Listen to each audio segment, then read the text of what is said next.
But on top of that, you can also choose to further the objectives and the purposes of the Lord.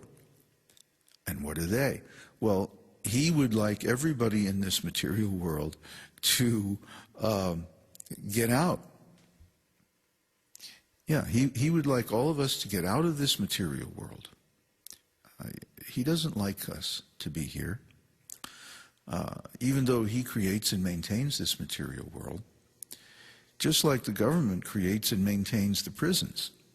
But actually the prisons are supposed to be reformatories. They are supposed to, they're called corrections, right? They're supposed to correct the character of the people that are incarcerated. Of course, in modern society that doesn't work very well, but that's another issue. The point is, this material world is like a prison house. It's for the spirit souls who have given up their inheritance of spiritual qualities and are trying to maintain a material existence separate from the Lord, where they work very hard to maintain themselves. This system, which is basically selfish, this material system of existence, is sucking up the energy of the living being, and he's getting nothing out of it except the necessity of participating in the round of birth and death within the material universe. He's getting no benefit except maybe the satisfaction of his pride. That's about it. But this is false pride, because actually this tendency to remain separate from the Supreme is suicidal. It's self-defeating, because you can't beat City Hall. You cannot go into competition with the Lord and succeed. The story of Satan in the Bible, it's like that. You're doomed. But the Lord is so kind that he gives us conditioned souls a place to live, and maintains us, and so many things that he does for us. Why?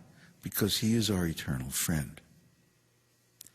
Okay, so everything that we have, everything that we are, everything that we do is owned and controlled and funded basically by God, by Krishna. So why would we want to do anything besides engage all those things in his service? You see, that's simple sanity. Once we know that everything is owned and controlled by the Lord, once we know that his interest is actually our best interest, then it's a foregone conclusion that we would want to dedicate all of our energy and all of our possessions and all of our work and all of our initiative and our imagination and drive and energy in his service. I mean, that just makes sense, common sense, okay? For example, if I woke up one morning and realized that actually everything that I have, everything that I enjoy, and everything that I do was actually owned and controlled by my father, let's say, then wouldn't that deepen my appreciation and love for my father who's given me so many things? Huh? Well, Krishna is acting like a father, a surrogate father for all of us. Actually, he's our original father, and our material parents are just surrogate parents. But anyway, the possessions that we enjoy and the resources that we utilize in this world are all the property of God. Everything was originally emanated and created by him, including us. So the natural conclusion from that is we must engage it in his service. All of it. Everything. Whatever we are, whatever we have, and whatever we do.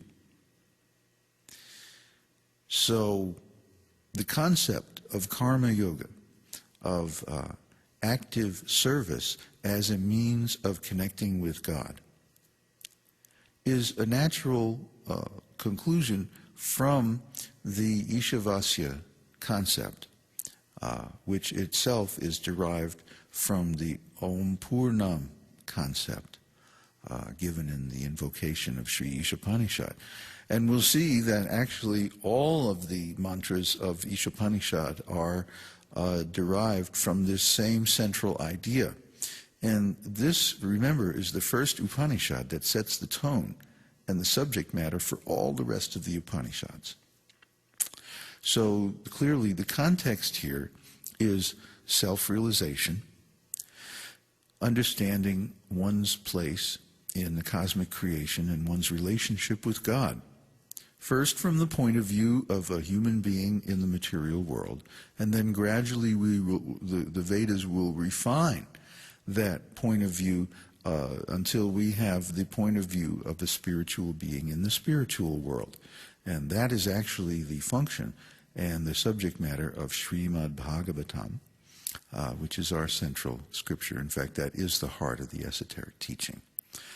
So we all recommend to read Srimad Bhagavatam, but first, Īśopaniṣad, Bhagavad-gītā, and discuss with your master teacher.